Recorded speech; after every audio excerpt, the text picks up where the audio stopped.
ఏంది మనం లేచిపోయాం అంటే మీ అన్న లేచిపోయిండు. ఏమోరా, మా అన్న లేచిపోయింది నీ చెల్లెతోనే అంట.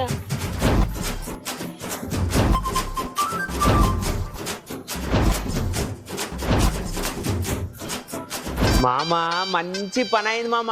ఇప్పుడు మనం అలా బిడ్డలు లేపుకోయి చెల్లన్నా మామ. నీ అబ్బా నువ్వు ఆగురా జరా. రే సతీష్, నువ్వు ఇంటికి పోయి అసలు ఏం జరిగిందో కనుక్కొని మన ప్లేస్ కాడికి రారా. ఏమైందిరా అసలు? అసలు లేపుకోపోయింది మన చెల్లెని కాదురా, మా తాత వాళ్ళ 5గురు కదా. లాస్ట్ తాత వాళ్ళ కొడుకు కూతుర్ని. అసలు వాళ్ళకి మాకు నొల్లీలు కూడా అయినాయి.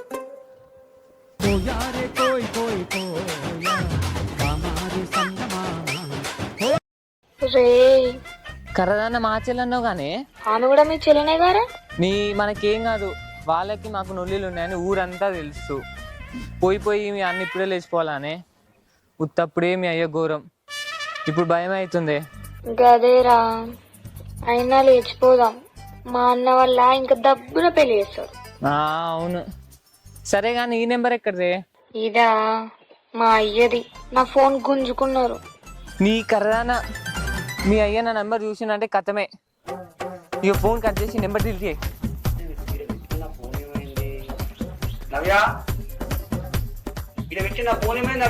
నాన్న వస్తే కర్రదాన నెంబర్ డిలీట్ చేయి. అబ్బా అబ్బా ఏం దొరికిర్రా. నువ్వే పెద్ద ఎడ్డోను అంటే అది నీకన్నా పెద్ద ఎడ్డి ఉన్నట్టుంది కదా. అయినా నీకు కర్రదెడ దొరికిందిరా? మామ కర్రదనకు మామ, నా కళ్ళతో చూడు మామ. అట్లా చూద్దామన్నా కానీ నువ్వే చీకట్లా కనిపించావు గారా. మా మామ దొరికిపోతాం మామ, మీరే ఒకటి చేయాలి మా మామ. సరే తీరా, ఏదో ఒకటి చేస్తాం. సర్పంచ్ కాడికి పోయి నెంబర్ డిలీట్ చేస్తాం. నువ్వైతే పోయి మనోజ్ గారి ఇంటికాడ కూసోపో. మామ